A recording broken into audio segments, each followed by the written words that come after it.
大家好，这节课呢，我们来画一幅尺寸比较大一点的这个牡丹如何来画呢？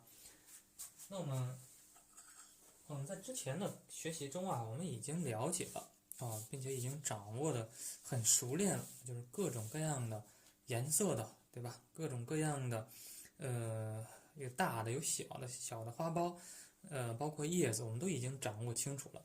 那这个时候呢，我们可以开始创作大一些的作品了。大的作品和小的作品呢，实际上是很接近的。那实际上画的时候是，这个规律性呢是很接近的。唯一的不同呢就是画大画的时候呢，需要考虑到整体的一个画面的一个布局，哪个地方多一点，哪个地方少一点。但是呢，这个又和之前那个其实是很接近的。那我们画小幅的，我来给大家看一下。那我们画小幅作品的时候，我们通常是把一个重要的花头放在黄金分割点对不对这个是一个比较规矩的比较规矩的一个构图，就是说把重要的放在哪儿呢？放在画面的最视觉的中心不是指的中心，而是视觉的中心最美的一个地方1/3的地方。那我们把它放大，对吧？放大来画的话呢，也是一样。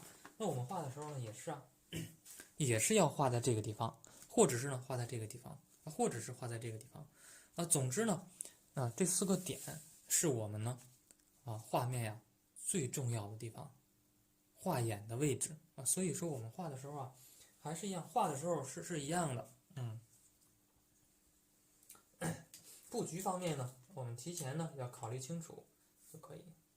那怎么画呢？比方说还是以粉牡丹为例我个人的话呢这个大画我大部分都是以粉色牡丹为主像各种各样的颜色的那个牡丹呢，画的偏少，因为那个牡丹画的颜色太多，一幅画面画的太多颜色会显得稍微俗气一点。那么大家可以尝试一幅牡丹一幅画面当中，对吧你不要超过2种你最多3种对吧？你再多了就太乱了。像这么一小幅画面当中一般情况下呢，我们就画1种颜色就可以了。那你想加，你再加1种两种就不能再多了。即便是再大的画，对吧？4尺的画了比较大了，3种就够多了。然后再有呢，我们今天画的这个尺寸是4尺3裁的，45×70厘米尺寸呢偏大一点。那怎么画呢？还是一样运用我们之前讲的方法规律，先调太白色先调太白色。我这个笔是红色的毛笔，所以说里面稍有一点红没有关系。调一点点的牡丹红之后呢，我们就开始画花朵。我们要画这个花要朝向哪儿呢？我打算把它朝向这个地方，朝向这个位置。画的时候呢，还是一样，是吧？注意用笔的这种自然感觉因为我们已经很熟练了，所以说这个时候我们再画的时候，对不对？那这个时候再画的时候呢，放松一点自然一点，不要太拘谨。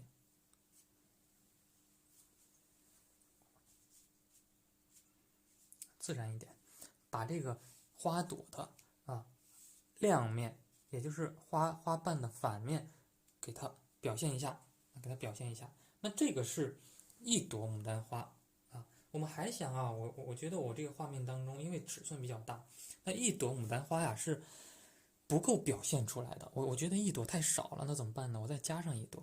那再加1朵的话呢，还是先画它的反面的花瓣，先画反面花瓣。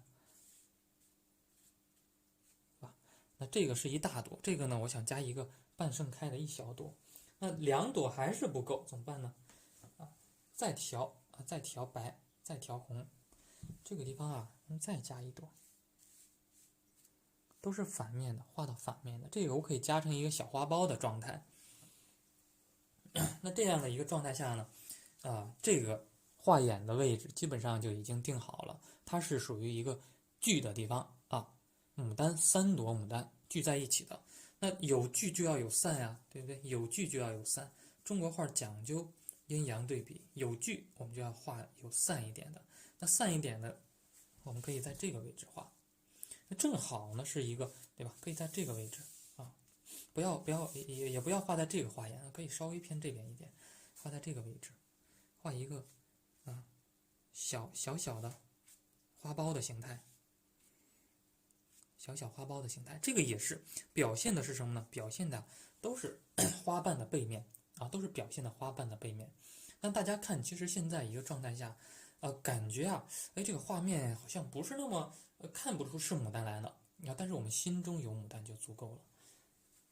之后啊，我们继续往下画，再加一位胭脂颜色。大家还记得粉牡丹怎么画吗？还记得怎么调色吗？调点水，然后呢，笔上啊调大量的牡丹红啊，曙红也行。然后呢，笔尖上调胭脂，之后呢，我们就开始画，先从花心开始画。那花心的地方颜色是最重的，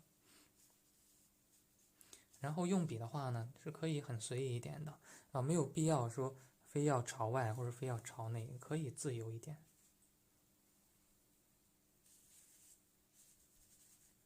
朝内一点也行，朝外这样去用笔也可。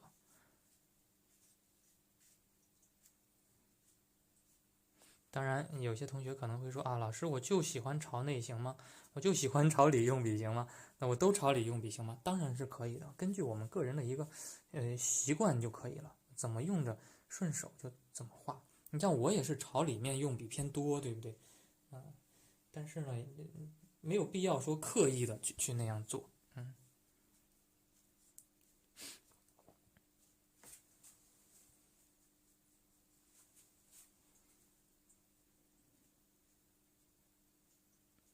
加上一些更重一点的花瓣的这个交接的地方，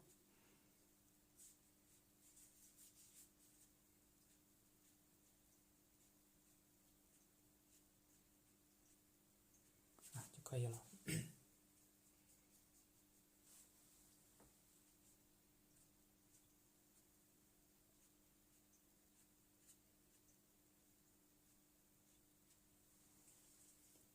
那这个是一朵，那旁边呢，我们再加一朵，还是一样，笔上没有颜色了，我们就去调，还是调这个颜色。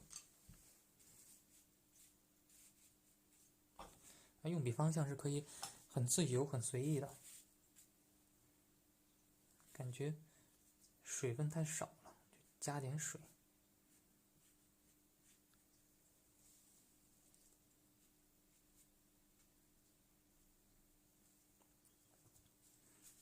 顺势呢，小花苞也给它画出来，调点重的，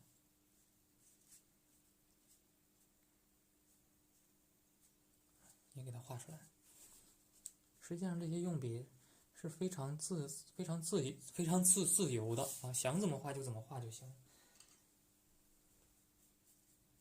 再调，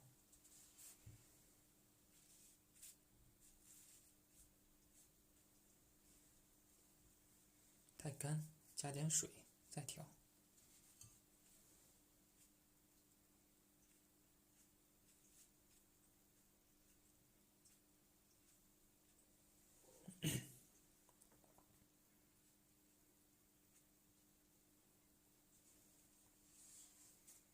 感觉有些花瓣不够重，那比方说这个地方，我们是想把这个呢作为一个最重要的这样一朵花存在，所以说这些地方啊，我们感觉啊它不够细致啊，层次不够丰富，加一点点胭脂，把它这些地方呢再给它加上一层细节，让这个地方呢显得更加厚重一点，让这个花瓣。就是边画边调啊，边画边调。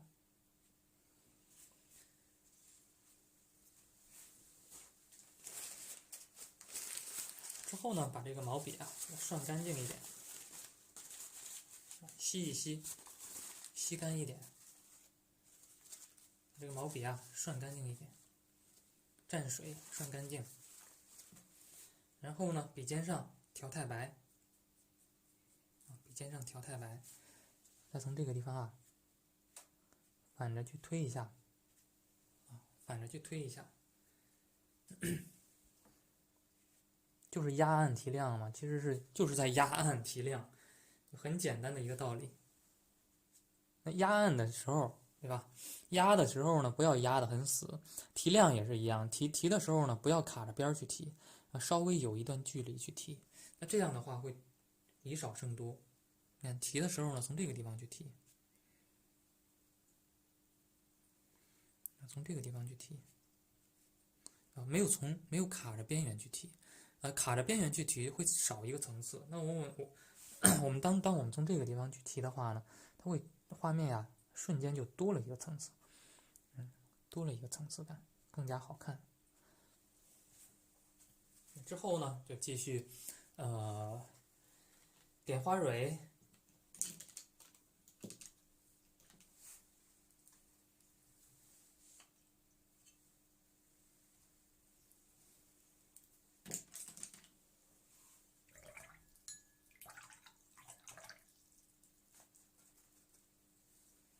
用到3绿色，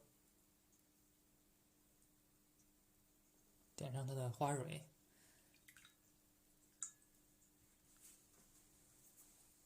这个是中间的雌蕊，还有周围的雄蕊。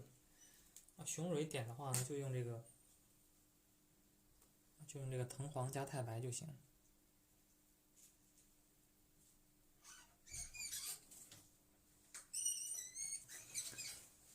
注意点的时候呢，对吧？要有细节，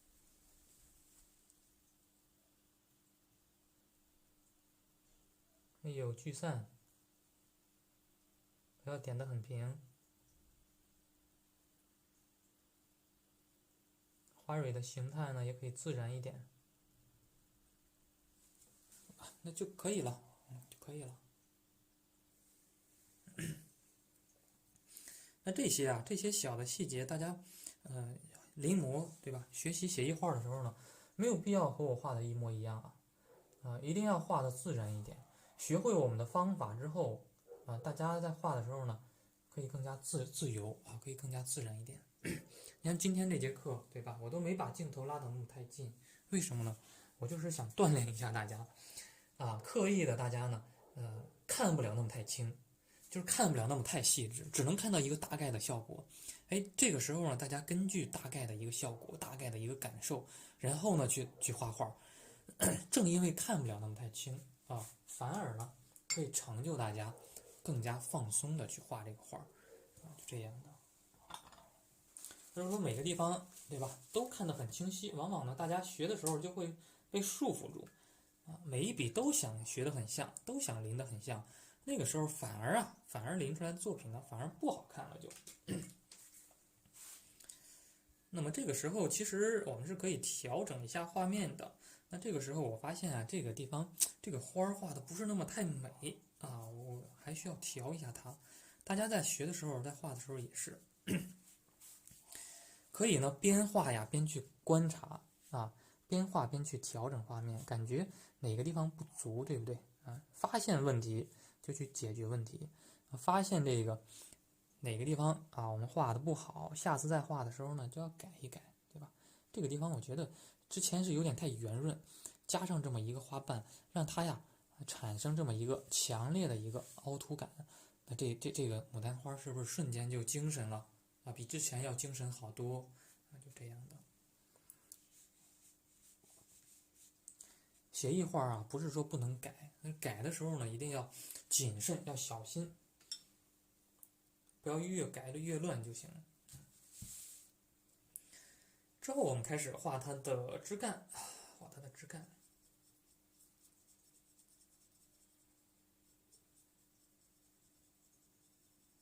那牡丹枝干我们可以先调一个浓墨先调一个浓墨。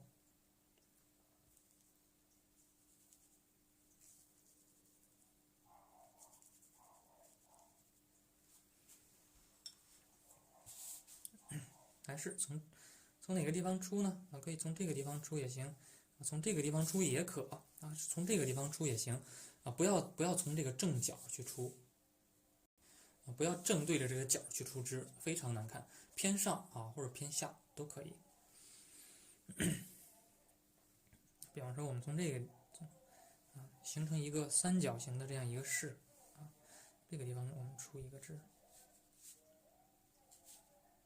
一个枝是不够的，这么多牡丹呢，出一个枝肯定是不够的。这个都是一些木本的枝，然后呢，我们开始长这些小枝小枝你像这些大的牡丹花头，我们画的时候呢，那小枝也不要画的太柔弱，要支撑，要起到支撑作用你不能画完之后感觉这个花摇摇欲坠的，这个都支撑不住也不行。整体的感觉要有就可以了。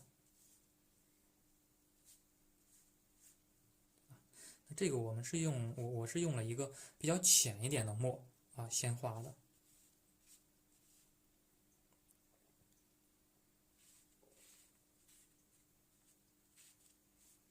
浅墨的话呢，后期是可以压住的。那如果说直接用重墨去勾这个枝干的话呢，那你后期再想调就不好调整了，对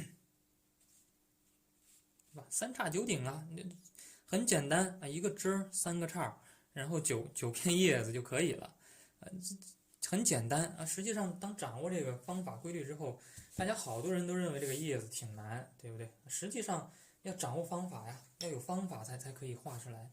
有方法的话，当你有了方法，然后你就可以很自然、很随意的去画。小的也是一样，三叉九顶的结构就可以了。然后开始画叶子。画叶子的话呢，要注意叶子要有浓有淡。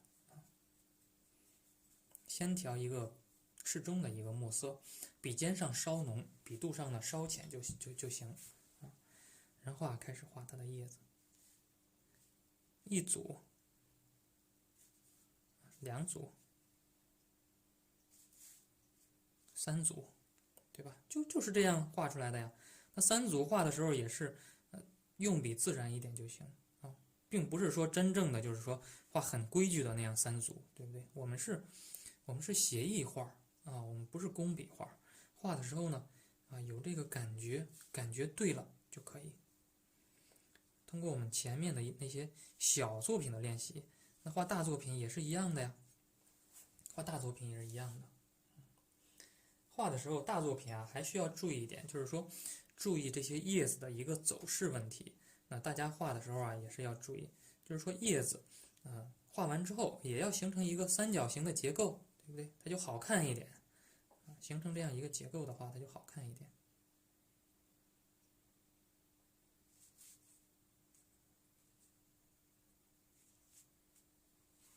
这个地方又是一组一组、两组、三组，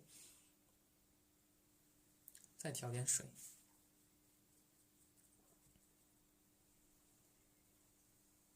这个地方再来上一组，是偏重一点的。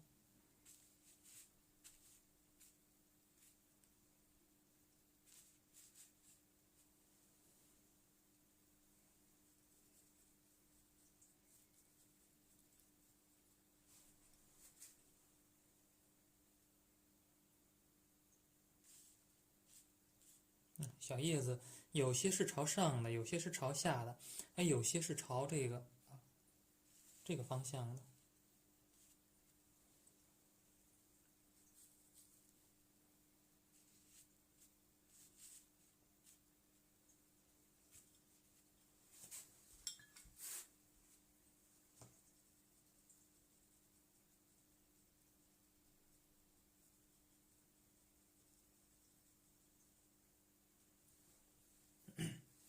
这个时候继续画。那这个地方我们感觉是有点空的，那空怎么办呢？把它给它这两组叶子呢，给它连起来，连起来。那这个地方我没有画枝干呀，它的枝干是被隐藏起来了是被隐藏起来了。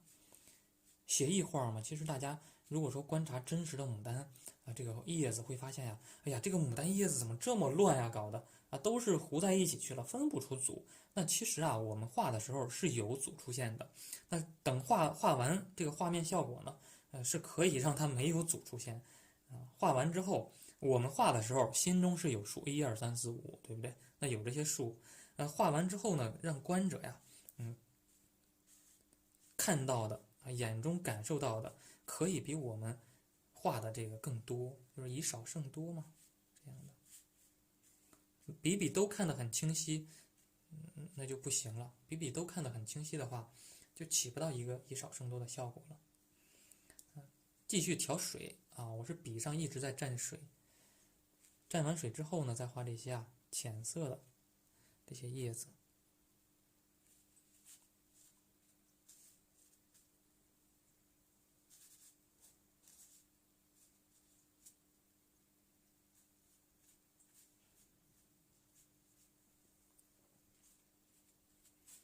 画这些浅色的叶子，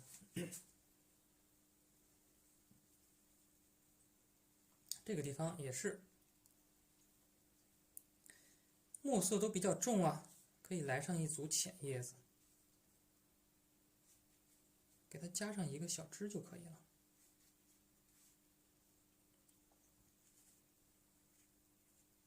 对吧？加上一个小枝，就有了前后的变化了。再用一些干的笔触，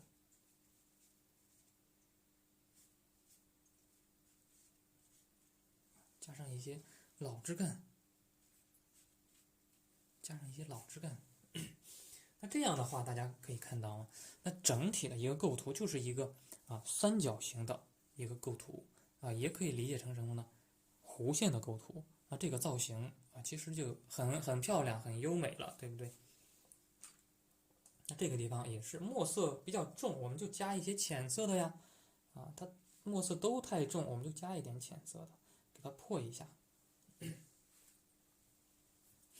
那这个时候，这个整体的一个画面啊，可以就先画到这样啊，可以先画到这样。然后呢，画到这样之后呢，我们去加一些补景，先不要勾勒叶脉啊，先不要勾叶脉。叶脉的话呢，因为我们是画的墨色的叶子，叶脉的话呢，我们留一留再勾啊，等它半干的时候再去勾。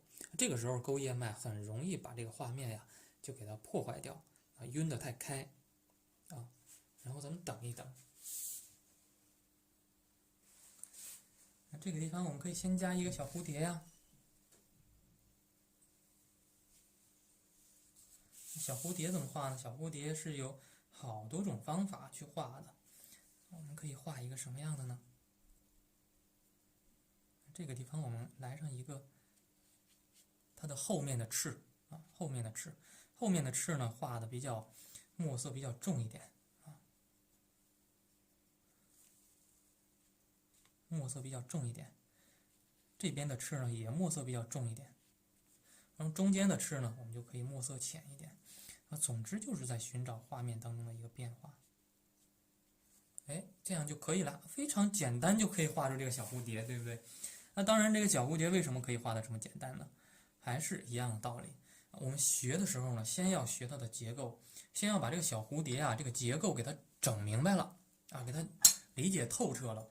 这个时候我们再去画蝴蝶就变得简单了，加上一点赭石，或者是加上一点这个朱标啊，朱标加墨，偏红的这样一个颜色，画上它的小肚子、眼睛，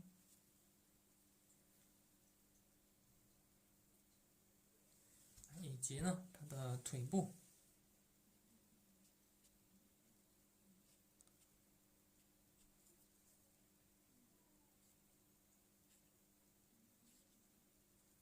画上它的小触角，可以点上一些小花纹。哎，非常简单，咱们就画出一个小蝴蝶了。还想继续丰富它吗？想的话，我们还可以丰富啊。比方这个小蝴蝶上，我们可以加一点藤黄色，来上一点藤黄色，和这个小花蕊呢产生一个产生一个互动啊，产生一个呼应。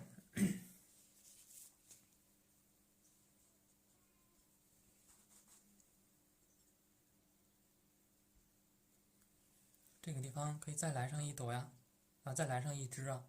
这个是落在上面的，这个呢，我们可以来上一个，哎，这个飞着的。那飞着的这个啊，正面的这个呢，前面的这个翅膀啊，就要在前面，后翅呢就要在后面，就要在下面。这个也是和蝴蝶的结构有关系。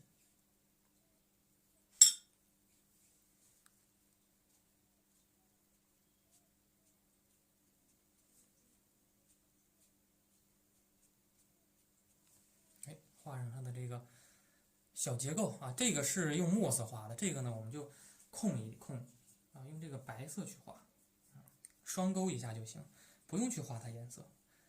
然后再调一个赭墨色啊，或者是这个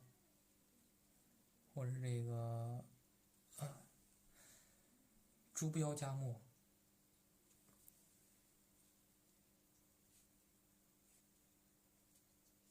小触角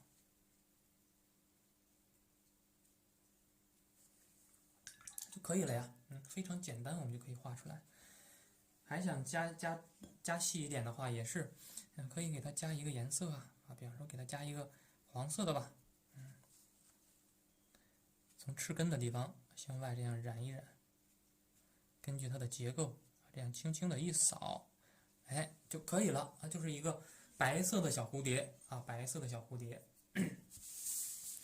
那这个时候画面其实已经稍微干了一点点，稍微干一点点之后呢，我们就可以继续给它点叶脉，继续点叶脉啊。点叶脉的话呢，又回到那个问题啊，退远一点，我们按照这个感觉去点啊，没有必要每一笔都画的一模一样。调一个浓墨，调一个浓墨。本来这个墨色我们用的就偏浓，那点叶脉的时候呢，这个墨色呀就可以适当的再浓一点。叶脉非常重要，那叶脉呢，你朝向哪边，就最终呢就表示你这个叶子的朝向。所以说我们这个叶脉点的时候要心中有想法才行。比方说这个叶子这样点的话，它就朝下；这样点的话呢，它就朝上啊。所以说这个非常关键。我们可以把它形成一个势，都朝这边啊，都让它朝这边长，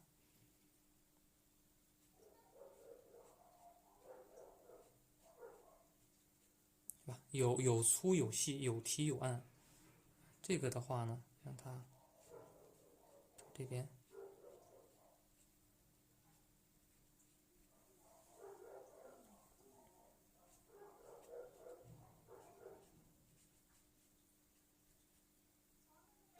可以了，对吧？哎，这个地方呢也是整体的都朝这个方向啊，整体的都朝右方啊，整体的都朝右方。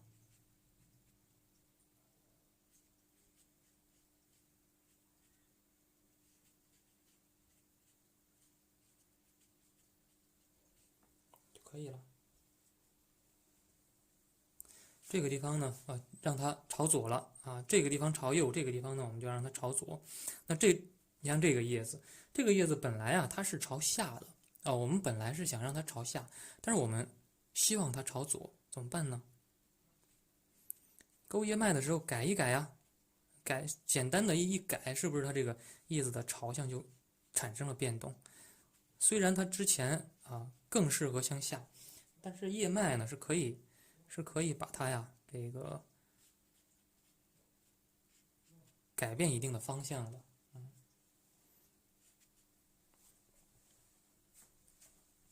勾叶脉的时候呢，先从重颜色的开始勾像这些地方，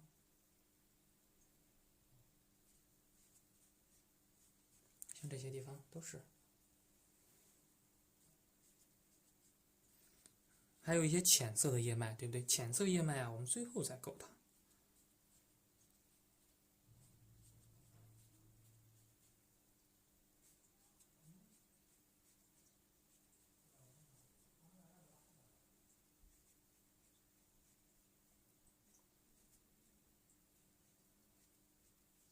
有聚有散，有深有浅。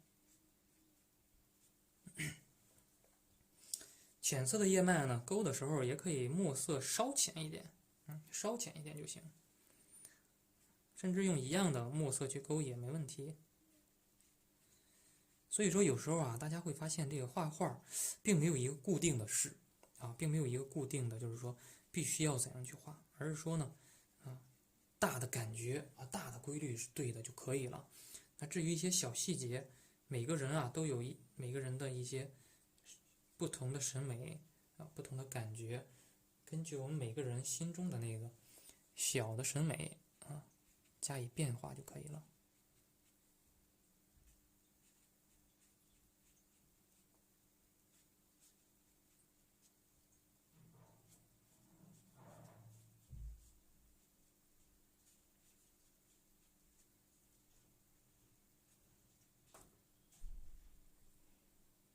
点上一些苔点。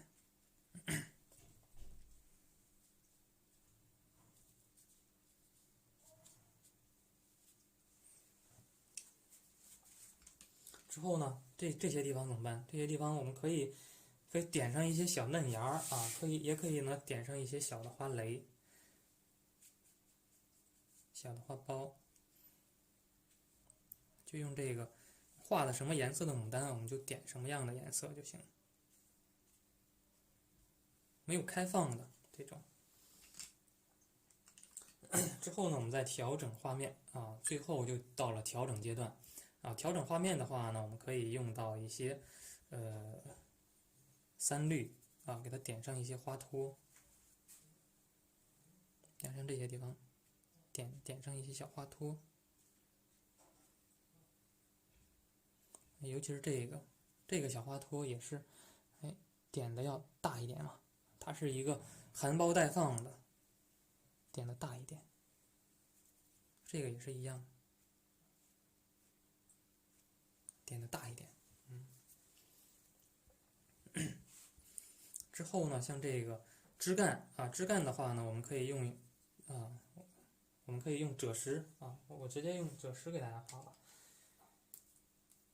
这样大家可能理解的更清楚一点。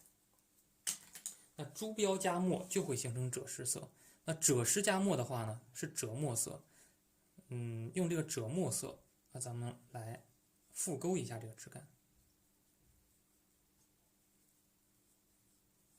会显得这个枝干呀会更加老练一点。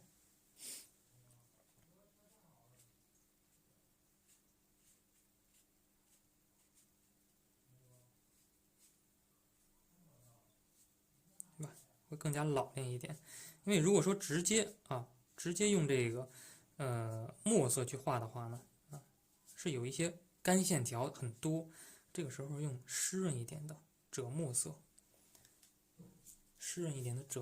这样复勾它一下，那这个整体的画面呢就更加水灵一点啊，更加透亮一点。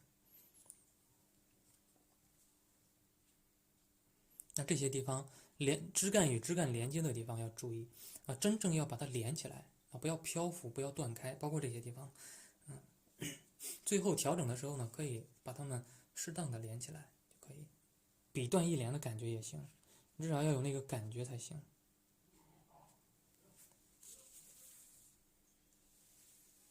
好，那这样的话呢，这个牡丹花呢，我们就画好了啊，最后提上字，落上款，提上字就完成了。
最后我们再扣上印啊，扣上我们的印章。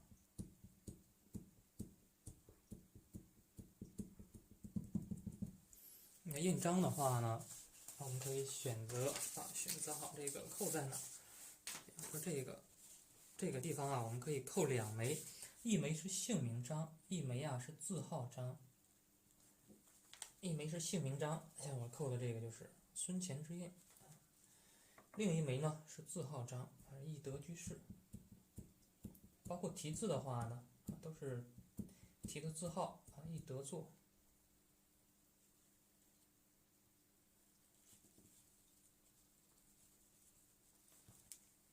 那扣了2枚章啊，这个之后呢，我们看一下画面，感觉啊画面还少了一点什么，还少了一个这个地方是不是有点平，有点齐啊？不要紧，这个地方我们扣一个压脚章啊，把这个平的东西给它破一破。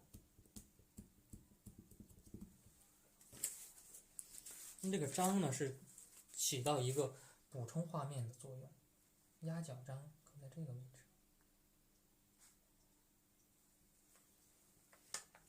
这个是一个合字啊，也是一个闲章。好，那这样的话呢，一幅牡丹花，对不对？就完成了。那4尺3裁的，实际上画起来的话呢，还是很快啊。实际上画起来我们还是很快的啊，半个多小时，一幅不小的作品我们就可以画好。不用那么多的啊，对吧？不用那么费事儿啊，直接呢就这样画就可以了啊。那这个呢就是我们这种牡丹啊，它的一个画法。最后啊，画完之后呢，画面都是可以调整的，感觉不够的地方可以调。好，那这节课呢，我们就讲到这里，就示范到这里。